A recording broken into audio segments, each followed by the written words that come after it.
El arte de caminar. Henry David Thoreau. Publicado. 1851. El arte de caminar. Henry David Thoreau. Quisiera hablar una palabra en favor de la naturaleza, de la libertad absoluta y la vida salvaje, en contraste con una libertad y cultura meramente civilizadas, para considerar al hombre como un habitante, o una parte y porción de la naturaleza, en lugar de un miembro de la sociedad. Deseo hacer una declaración extrema, si así puedo hacer una enfática, pues hay suficientes defensores de la civilización. El ministro, el comité escolar, y cada uno de ustedes se encargará de eso. He encontrado en el curso de mi vida a una o dos personas que entendieron el arte de caminar, es decir, de dar paseos, que tenían un genio, por así decirlo, para el deambular.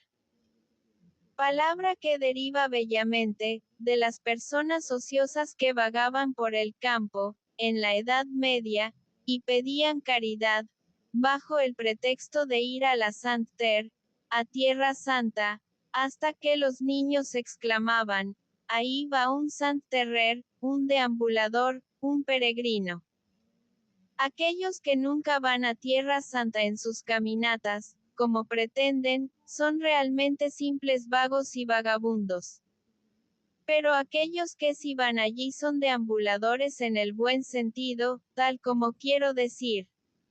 Algunos, sin embargo, derivan la palabra de Sanster, sin tierra ni hogar, lo cual, por lo tanto, en el buen sentido, significará, no tener un hogar particular, sino estar igualmente en casa en todas partes. Porque este es el secreto del deambular exitoso. Aquel que se queda quieto en una casa todo el tiempo puede ser el mayor vagabundo de todos. Pero el deambulador, en el buen sentido, no es más vagabundo que el río serpenteante, que todo el tiempo busca diligentemente el curso más corto hacia el mar. Pero prefiero la primera, que, en efecto, es la derivación más probable. Porque cada caminata es una especie de cruzada, predicada por algún Pedro el ermitaño en nosotros, para salir y reconquistar esta tierra santa de las manos de los infieles. Es cierto, somos solo cruzados pusilánimes, incluso los caminantes, hoy en día, que no emprenden empresas perseverantes y sin fin. Nuestras expediciones no son más que giras, y regresan por la noche al antiguo hogar del que partimos. La mitad de la caminata no es más que desandar nuestros pasos. Deberíamos salir a la caminata más corta, tal vez, con el espíritu de aventura inmortal, nunca para regresar. Preparados para enviar de vuelta nuestros corazones embalsamados solo como reliquias a nuestros reinos desolados. Si estás dispuesto a dejar padre y madre, y hermano y hermana, y esposa e hijo y amigos, y no volver a verlos nunca más. Si has pagado tus deudas, y hecho tu testamento, y arreglado todos tus asuntos, y eres un hombre libre, entonces estás listo para una caminata. Para hablar de mi propia experiencia, mi compañero y yo, porque a veces tengo un compañero, disfrutamos imaginándonos caballeros de una nueva, o mejor dicho, antigua orden. No ecuestres ni caballeros, no ritters ni jinetes, sino caminantes, una clase aún más antigua y honorable, confío. El espíritu caballeresco y heroico que una vez perteneció al jinete parece residir ahora en, o tal vez haber sido absorbido por, el caminante. No el caballero, sino el caminante, errante. Él es una especie de cuarto estado, fuera de la iglesia y el estado y el pueblo. Hemos sentido que casi solos por aquí practicamos este noble arte. Aunque, Para decir la verdad, al menos, si se aceptan sus propias afirmaciones, la mayoría de mis conciudadanos desearían caminar a veces, como yo, pero no pueden. Ninguna riqueza puede comprar el ocio, la libertad y la independencia necesarios, que son el capital en esta profesión. Solo viene por la gracia de Dios. Requiere una dispensación directa del cielo para convertirse en un caminante. Debes nacer en la familia de los caminantes. Ambulator nascitur, non fit. Algunos de mis conciudadanos, es cierto, pueden recordar y me han descrito algunas caminatas que hicieron hace 10 años, en las que tuvieron la suerte de perderse por media hora en el bosque. Pero sé muy bien que se han confinado a la carretera desde entonces, cualquiera que sea la pretensión que hagan de pertenecer a esta clase selecta. No hay duda de que se elevaron por un momento como por el recuerdo de un estado de existencia anterior, cuando incluso ellos eran forestales y forajidos. Cuando llegó al verde bosque, en una alegre mañana, allí escuchó las notas suaves de los pájaros alegremente cantando. Ha pasado mucho tiempo, dijo Robin, desde que estuve aquí por última vez. Tengo ganas de disparar un poco al ciervo oscuro. Comillas. Creo que no puedo conservar mi salud y espíritu, a menos que pase al menos 4 horas al día. Y generalmente es más que eso. Deambulando por los bosques y sobre las colinas y campos, absolutamente libre de todos los compromisos mundanos. Puedes decir con seguridad, 1 centavo por tus pensamientos, o 1000 libras. Cuando a veces me recuerdan que los mecánicos y tenderos se quedan en sus tiendas no solo toda la mañana, sino también toda la tarde, sentados con las piernas cruzadas, muchos de ellos. Como si las piernas estuvieran hechas para sentarse sobre ellas, y no para pararse o caminar sobre ellas. Pienso que merecen algún crédito por no haberse suicidado todos hace mucho tiempo. Yo, que no puedo quedarme en mi habitación por un solo día sin adquirir algo de óxido, y cuando a veces he salido furtivamente para una caminata a la 11ª hora de las 4 de la tarde, demasiado tarde para redimir el día, cuando las sombras de la noche ya comenzaban a mezclarse con la luz del día, me he sentido como si hubiera cometido algún pecado que expiar.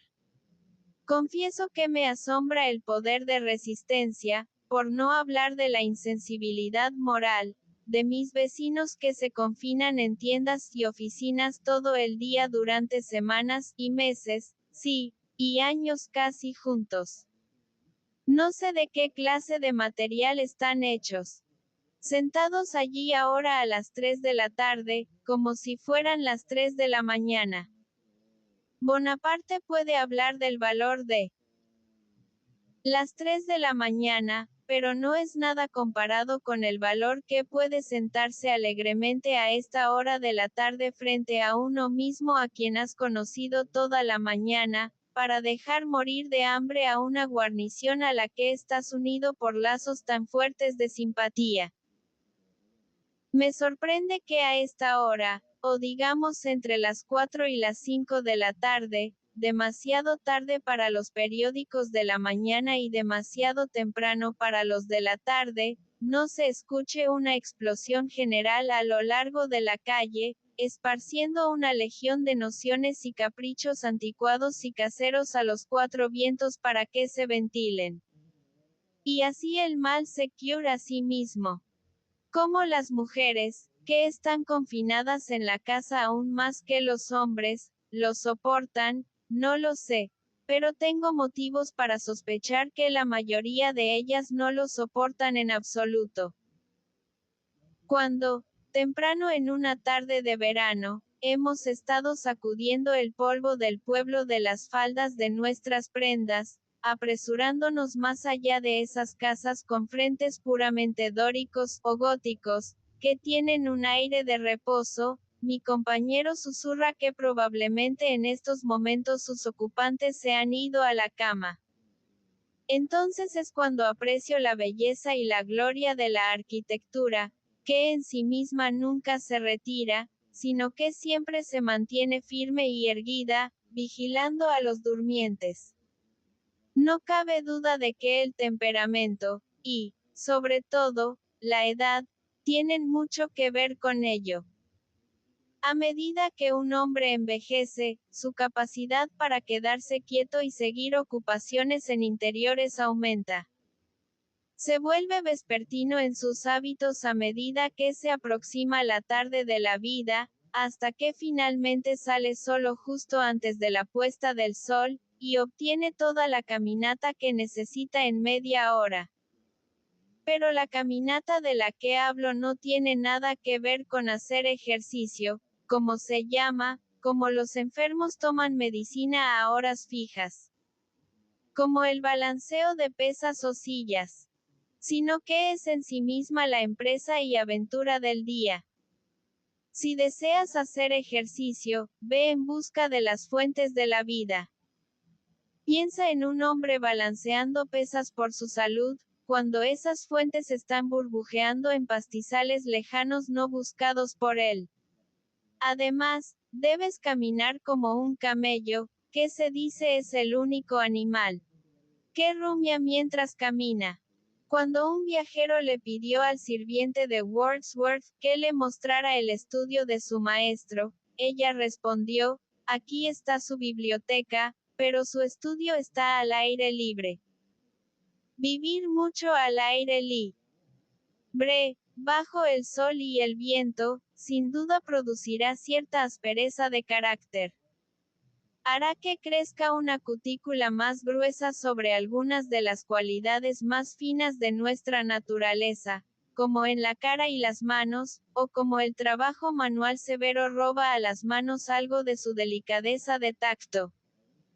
Así que quedarse en casa, por otro lado, puede producir una suavidad y tersura, por no decir una delgadez de piel, acompañada de una mayor sensibilidad a ciertas impresiones. Tal vez deberíamos ser más susceptibles a algunas influencias importantes para nuestro crecimiento intelectual y moral, si el sol hubiera brillado y el viento soplado sobre nosotros un poco menos. Y sin duda es una cuestión delicada para proporcionar adecuadamente la piel gruesa y delgada. Pero me parece que esa es una costra que se caerá lo suficientemente rápido. Que el remedio natural se encuentra en la proporción que la noche tiene con el día, el invierno con el verano, el pensamiento con la experiencia. Habrá tanto más aire y sol en nuestros pensamientos.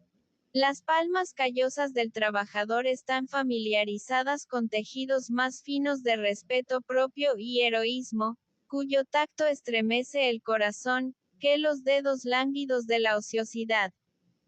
Eso es mera sentimentalidad que yace en la cama durante el día y se cree blanca, lejos del bronceado y la callosidad de la experiencia. Cuando caminamos, naturalmente vamos a los campos y bosques. ¿Qué sería de nosotros, si camináramos solo en un jardín o un paseo? Incluso algunas sectas de filósofos han sentido la necesidad de importar los bosques para sí mismos, ya que no iban a los bosques. Plantaron arboledas y paseos de platanes, donde tomaban subdiales ambulaciones en pórticos abiertos al aire. Por supuesto, no sirve de nada dirigir nuestros pasos hacia los bosques, si no nos llevan allí. Me alarma cuando sucede que he caminado una milla en los bosques corporalmente, sin llegar allí en espíritu. En mi caminata vespertina quisiera olvidar todas mis ocupaciones matutinas y mis obligaciones con la sociedad. Pero a veces sucede que no puedo sacudirme fácilmente el pueblo. El pensamiento de algún trabajo correrá en mi cabeza, y no estoy donde está mi cuerpo. Estoy fuera de mis sentidos. En mis caminatas quisiera volver a mis sentidos. ¿Qué negocios tengo en el bosque, si estoy pensando en algo fuera del bosque? Me sospecho a mí mismo, y no puedo evitar un escalofrío, cuando me encuentro tan implicado incluso en lo que se llaman buenas obras. Porque esto puede suceder a veces. Mi vecindario ofrece muchos buenos paseos. Y aunque durante tantos años he caminado casi todos los días, y a veces durante varios días seguidos, aún no los he agotado. Una perspectiva absolutamente nueva es una gran felicidad, y aún puedo obtener esto cualquier tarde. 2 o 3 horas de caminata me llevarán a un país tan extraño como el que espero ver alguna vez. Una sola casa de campo que no había visto antes es a veces tan buena como los dominios del rey de Dahomey. De hecho, hay una especie de armonía que se puede descubrir entre las capacidades del paisaje dentro de un radio de 10 millas, o los límites de una caminata vespertina, y los 70 años de vida humana. Nunca te será del todo familiar. Hoy en día, casi todas las mejoras del hombre, así llamadas, como la construcción de casas, y la tala del bosque y de todos los árboles grandes, simplemente deforman el paisaje, y lo hacen cada vez más domesticado y barato. Un pueblo que comenzara quemando las cercas y dejando el bosque en pie. Vi las cercas medio consumidas, sus extremos perdidos en el medio de la pradera, y algún avaro mundano con un topógrafo buscando sus límites, mientras el cielo había tomado lugar a su alrededor, y no veía a los ángeles yendo de un lado a otro, sino que buscaba un viejo agujero de poste en medio del paraíso. Miré de nuevo, y lo vi de pie en medio de un pantano estigio y fangoso, rodeado de demonios, y había encontrado sus límites sin duda, 3 pequeñas piedras, donde se había clavado una estaca, y mirando más de cerca, vi que el príncipe de las tinieblas era su topógrafo. Puedo fácilmente caminar 10, 15, 20, cualquier cantidad de millas, comenzando en mi propia puerta, sin pasar por ninguna casa, sin cruzar un camino excepto donde lo hacen el zorro y el bisón. Primero a lo largo del río, luego del arroyo, y luego del prado y el borde del bosque. Hay millas cuadradas en mi vecindario que no tienen habitantes. Desde muchas colinas puedo ver la civilización y las moradas del hombre a lo lejos. Los agricultores y sus obras son apenas más obvios que las marmotas y sus madrigueras. El hombre y sus asuntos, la iglesia y el Estado y la escuela, el comercio y la manufactura y la agricultura, incluso la política, la más alarmante de todas, me complace ver cuán poco espacio ocupan en el paisaje.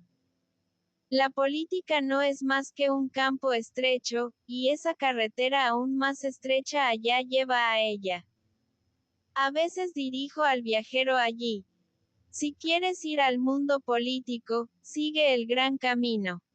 Sigue a ese hombre del mercado, mantén su polvo en tus ojos, y te llevará directamente a él, porque también tiene su lugar simple. Mente, y no ocupa todo el espacio. Paso de ella como de un campo de frijoles al bosque, y es olvidada.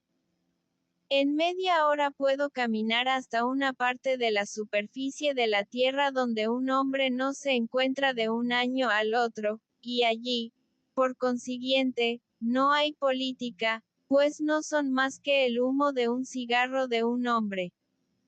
El pueblo es el lugar al que tienden los caminos, una especie de expansión de la carretera, como un lago de un río. Es el cuerpo del cual los caminos son los brazos y piernas, un lugar trivial o cuatrivial, el paso y la posada de los viajeros. La palabra proviene del latín villa, que junto con vía, un camino, o más antiguamente ved y bella, barro deriva de vejo, llevar, porque la villa es el lugar hacia y desde el cual se llevan las cosas. A aquellos que obtenían su sustento transportando se les decía vellaturán facere. De ahí, aparentemente, también la palabra latina vilis y nuestra vile. También villano. Esto sugiere el tipo de degeneración a la que son propensos los aldeanos. Están desgastados por el viaje que pasa por ellos y sobre ellos, sin viajar ellos mismos. Algunos no caminan en absoluto. Otros caminan en las carreteras. Unos pocos cruzan los terrenos. Los caminos están hechos para caballos y hombres de negocios. Yo no viajo mucho por ellos, comparativamente, porque no tengo prisa por llegar a ninguna taberna, tienda o establo o depósito a los que llevan. Soy un buen caballo para viajar, pero no por elección un trotador de caminos. El pintor de paisajes usa las figuras de los hombres para marcar un camino. No haría ese uso de mi figura. Salgo a una naturaleza tal como los viejos profetas y poetas, Manu, Moisés, Homero, Chaucer, caminaban. Puedes llamarlo América, pero no es América. Ni Americus Vespucius, ni Colón, ni el resto fueron sus descubridores. Hay un relato más verdadero de ella en la mitología que en cualquier historia de América, así llamada, que haya visto. Sin embargo, hay algunos caminos antiguos que pueden ser transitados con provecho, como si llevaran a algún lugar ahora que están casi en desuso. Está el viejo camino de Marlborough, que ahora no va a Marlborough, creo, a menos que Marlborough sea a donde me lleva. Me atrevo a hablar de él aquí, porque supongo que hay uno o dos de esos caminos en cada pueblo. El viejo camino de Marlborough, donde alguna vez cavaron en busca de dinero, pero nunca encontraron ninguno, donde a veces Martial Miles pasa solo, y Elijah Wood, temo que no por un buen motivo. Ningún otro hombre, salvo Elisha Dugan, oh hombre de hábitos salvajes, perdices y conejos, que no tienes preocupaciones, solo para poner trampas, que vives completamente solo, con lo mínimo, y donde la vida es más dulce, constantemente comes. Cuando la primavera agita mi sangre, con el instinto de viajar, puedo obtener suficiente grava, en el viejo camino de Marlborough. Nadie lo repara, porque nadie lo usa. Es un camino viviente, como dicen los cristianos. No hay muchos que entren allí. Solo los invitados del irlandés King. ¿Qué es? Sino una dirección allá, y la mera posibilidad de ir a algún lugar.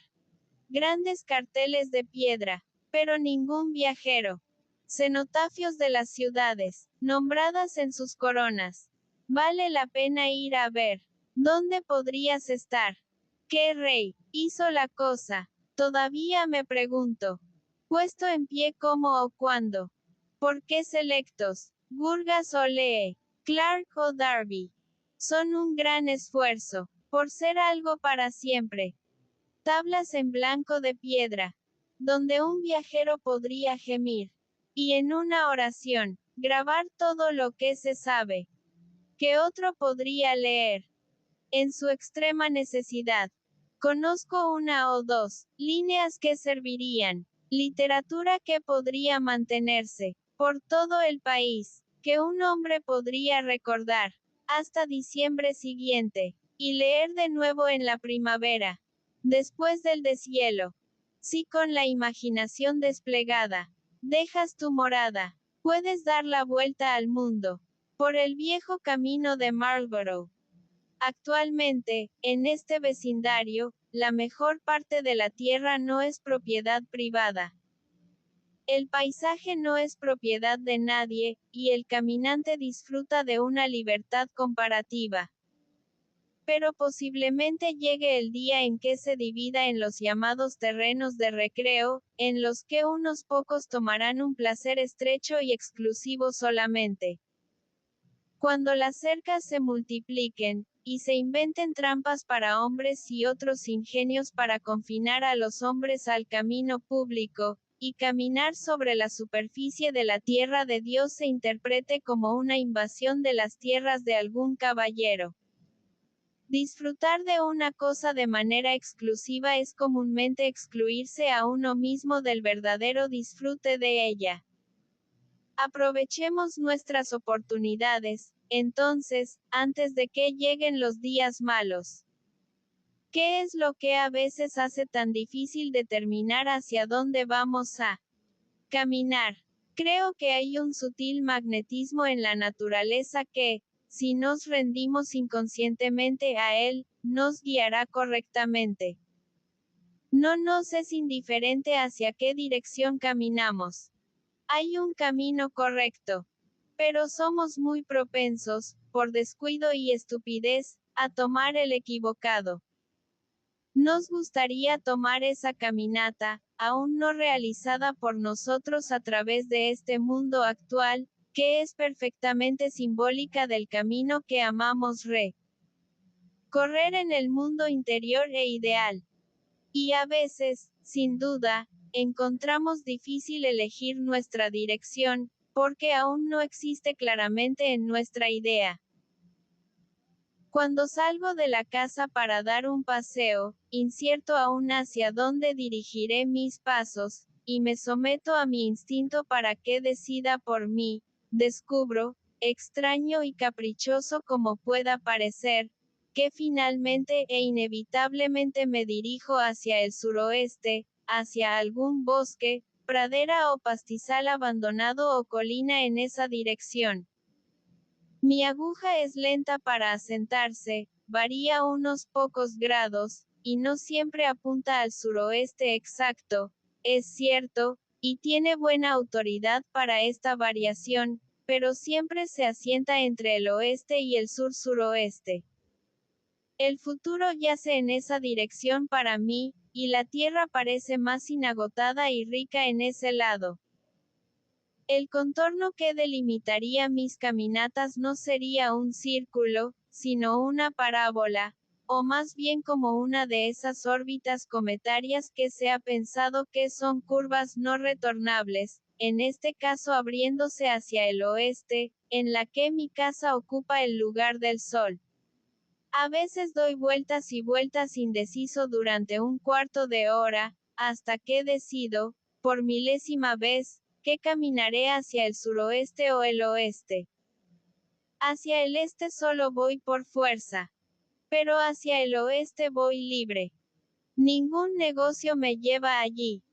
Me cuesta creer que encontraré paisajes hermosos o suficiente vida salvaje y libertad detrás del horizonte oriental.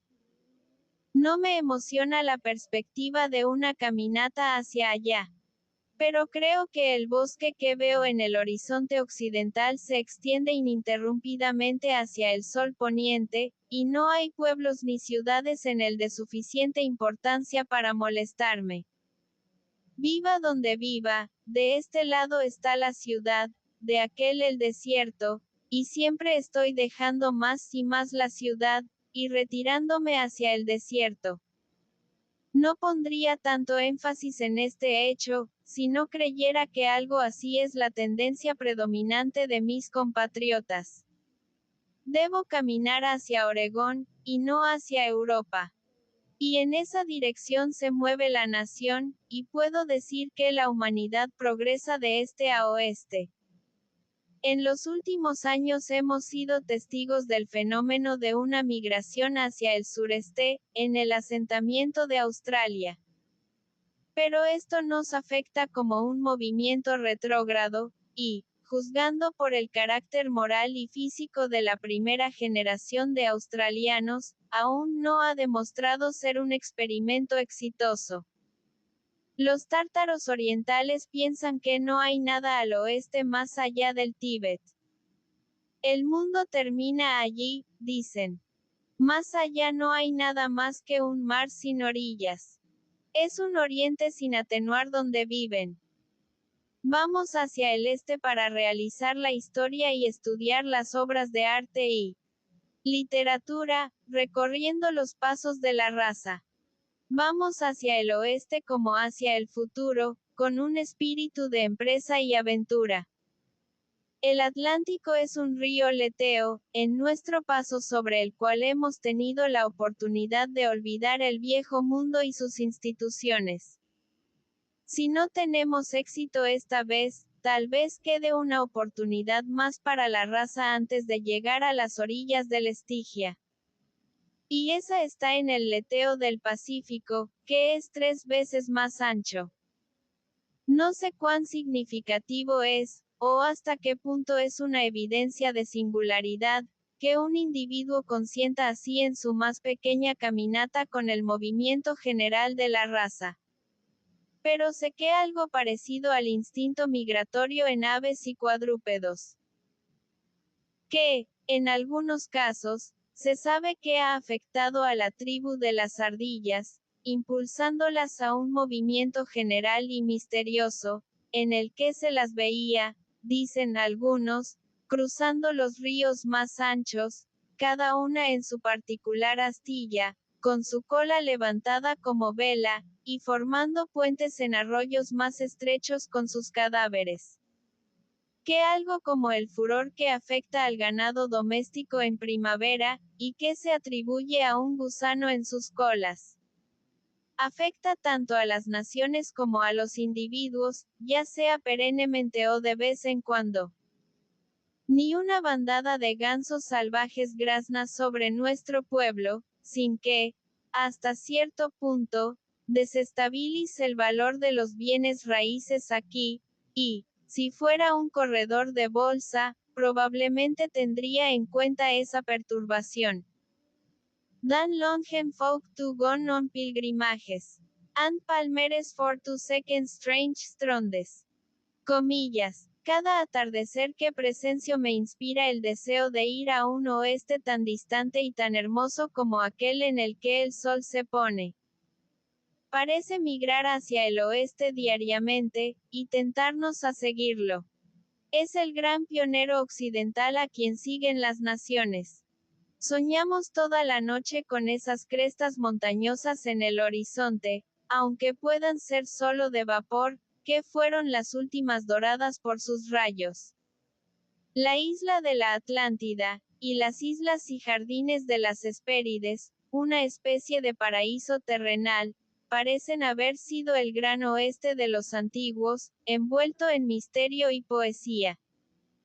¿Quién no ha visto en imaginación, al mirar el cielo al atardecer, los jardines de las Hespérides y la base de todas esas fábulas?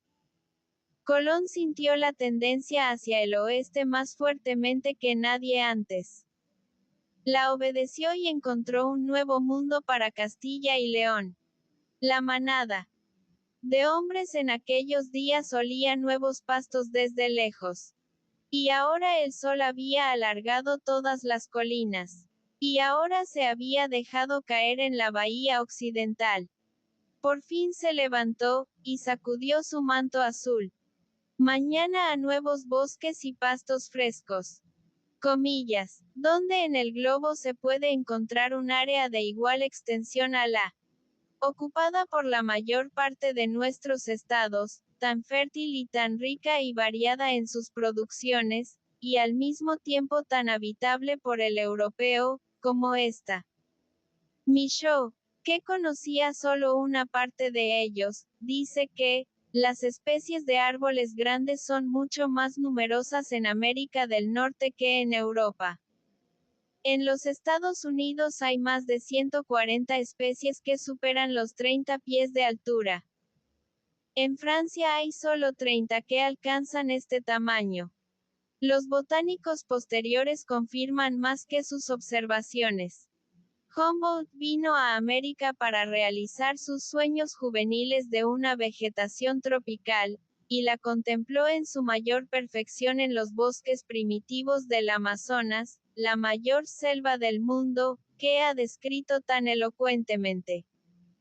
El geógrafo Guyot, el mismo europeo, va más lejos de lo que estoy dispuesto a seguirlo. Pero no cuando dice, como la planta está hecha para el animal, como el mundo vegetal está hecho para el mundo animal, América está hecha para el hombre del viejo mundo. El hombre del viejo mundo se pone en camino. Dejando las tierras altas de Asia, desciende de estación en estación hacia Europa. Cada uno de sus pasos está marcado por una nueva civilización superior a la precedente, por un mayor poder de desarrollo.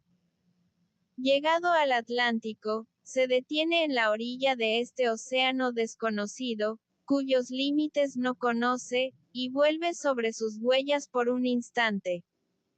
Cuando ha agotado el rico suelo de Europa, y se ha revigorizado, entonces reanuda su carrera aventurera hacia el oeste como en las edades más tempranas.